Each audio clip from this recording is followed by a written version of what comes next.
हमें इमेज पे वर्क करना है, जैसे हमारे किसी वेब पेज में इमेज अगर हमें यूज करना है, जैसे अभी हमने बुलेट्स के फॉर्म में लगाया, या फिर हमारे पास कोई मार्क्यू टैग लगाया, H1 टैग लगाया, पैराग्राफ टैग लगाया, ये सारी चीज़ें अगर हमें समझ लिया तो इसी के साथ में हम लोग चाहे तो एक हमारे पास डाटा को टैबुलर फॉर्म में डाटा कैसे रिप्रेजेंट किया जाता है, जिसको टेबल के फॉर्म में कैसे मैनेज किया जाएगा, तो वो रो और कॉलम को कैसे मेंशन किया जाता है वो भी आप यूज कर सकते हैं।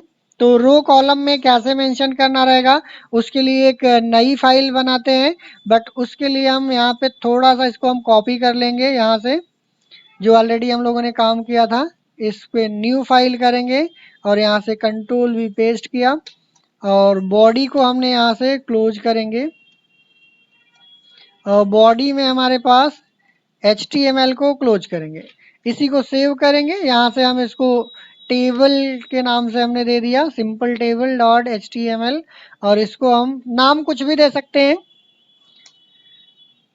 अब इसी में हमने यहाँ पे टूल्स ऑफ HTML के जगह पे हमने यहाँ पे टेबल टैग दे दिया, टेबल टैग। यहाँ पे ऑर्डर लिस्ट में भी हमने दे दिया table tag in HTML। Table लगाना है तो आपको टेबल टैग यूज करना पड़ेगा, किसी भी डेटा को रो कॉलम के फॉर्म में रखना है। जैसे हम लोगों ने लास्ट टाइम पे कुछ इस तरीके से देखा था कि कोई डाटा अगर हमारे पास ऑप्शन चैन निफ्टी हम लोगों ने सर्च किया था, जिसमें बहुत सारा डाटा हमारे पास इस फॉर्म में मिल रहा था कि उसमें रो कॉलम के फॉर्म में मिल रहा था। यहाँ पे देख रहे हैं ये डाटा जो हमारे पास मिल रहा है ये आपको रो में दिया गया है और ये इनके कॉलम्स दिए गए हैं। तो अगर हमें इस फॉर्म में कोई डाटा अरेंज करना है तो उस केसेस के लिए हमें टेबल टैग यूज करना पड़ेगा। तो टेबल टैग के लिए हम यहाँ पे टेबल लिखेंगे, टेबल को ओपन किया, क्लोज किया,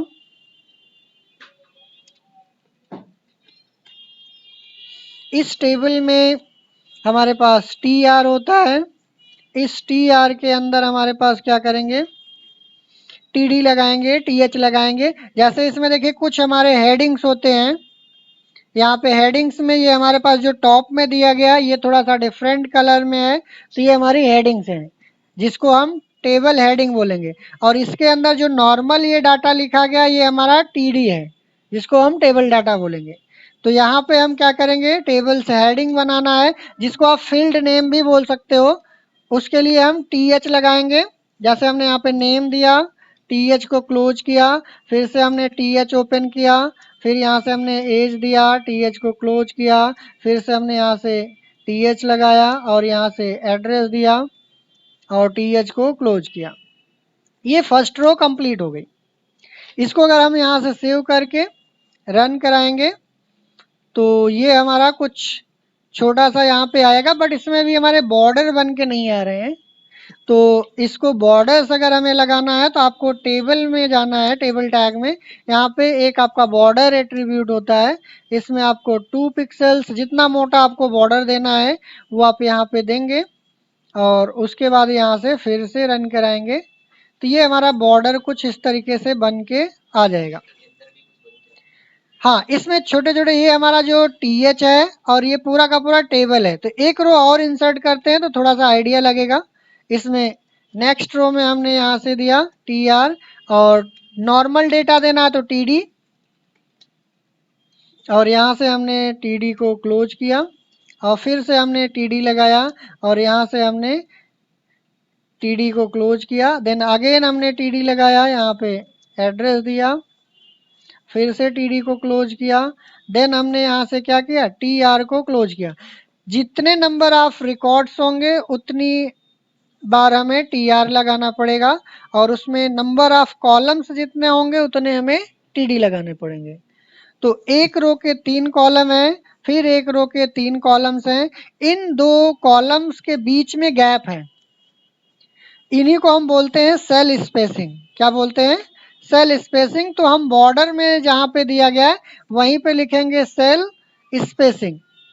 सेल स्पेसिंग में हमें यहाँ पे 0 पिक्सल्स देना होता है, ऐसे हम यहाँ पे देंगे तो ये हमारे पास जो दोनों सेल के बीच का गैप आ रहा है वो नहीं आएगा।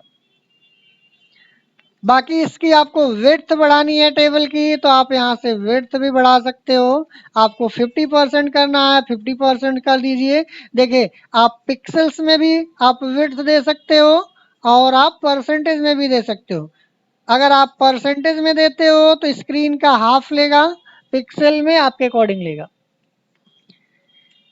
यहाँ पे इसी टेबल को दोबारा मैंने यहाँ से कॉपी किया और फिर से यहाँ से हमने क्या किया, पेस्ट किया। इस टेबल में हमारे पास टेबल का नाम भी हो सकता है और टेबल का नाम देने के लिए हमारे पास यहाँ पे एक टैग होता है जिसको हम बोलते हैं कैप्शन टैग।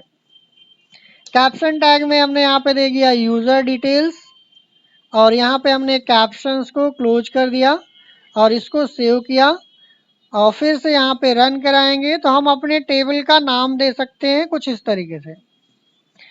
कैप्शन टैग लगाएंगे तो ये सेंटर में आएगा। जैसे यहाँ पे मान लीजिए फर्स्ट वाले में मैं कैप्शन की जगह पे ये हमने यहाँ पे H1 लगाया या H3 लगा देते हैं। इसी के नीचे हमने क्या किया, H3 लगाया और यहाँ पे लिखा यूजर डिटेल।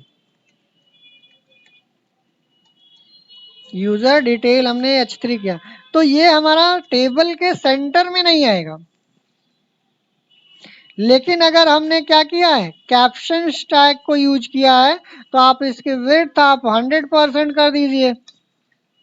इसको भी आप विड्थ क्या कर दीजिए, 100% कर दीजिए। तो आप देखोगे कि ये कैप्शन ऑटोमेटिक क्या हो रहा है, सेंटर में आ जा रहा है, बट ये वहीं के वहीं पे है। तो ये और दूसरी चीज अगर ध्यान से देखेंगे तो जो हमारा TH है, TH भी सेंटर में आ रहा है, हर कॉलम के बीच में आएगा TH। नहीं, ये TH आपका अलग चीज है। TH ऑटोमेटिक सेंटर में आएगा, आप कैप्शन यूज करिए या ना करिए, क्योंकि यहाँ पे फर्स्ट वाले टेबल में हमने कैप्शन नहीं यूज किया है, फिर भी TH हमारा क्या हो रहा है, सेंटर में आ रहा है। TD हमारा सेंटर में नहीं आएगा, TD हमारा लेफ्ट में आएगा, नॉर्मल डेटा है। तो आप इसमें और भी रोज आप इंक्रीज करना है तो आप यहाँ पे फिर से दोबारा आप TR लगाइए और फिर से TD लगाइए। TD में हमें यहाँ पे जो भी देना रहेगा TD, और फिर से यहाँ पे TD में हमने पास कर दिया एज, फिर से TD हमने दिया, एड्रेस पास कर दिया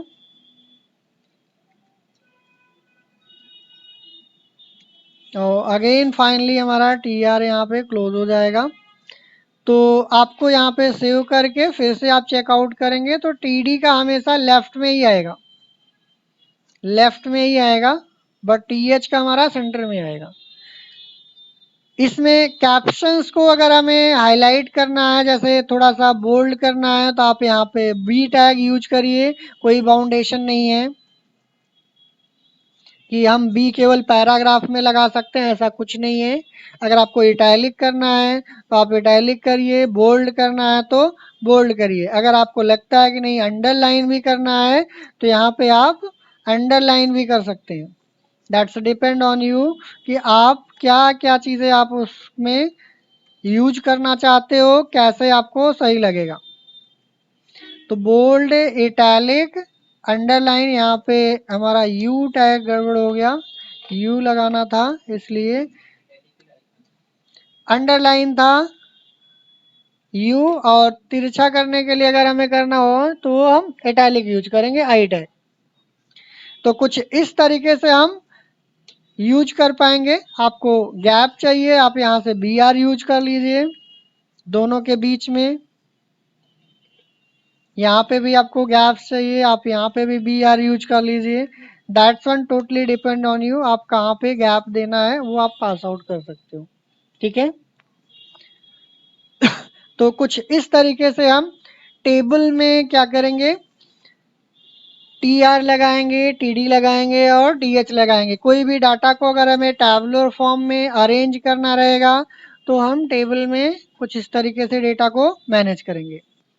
सेल स्पेसिंग इसलिए दिया गया था कि जो हमारे पास दो टीडी के बीच में या तो दो टीएच के बीच में जो गैप है उसको हटाया जा सके। अगर आपको बढ़ाना है तो 10-20 जितना भी आप पिक्सल्स दोगे उसके अकॉर्डिंग आपका क्या करेगा, वो गैप उसमें इंक्रीज कर देगा।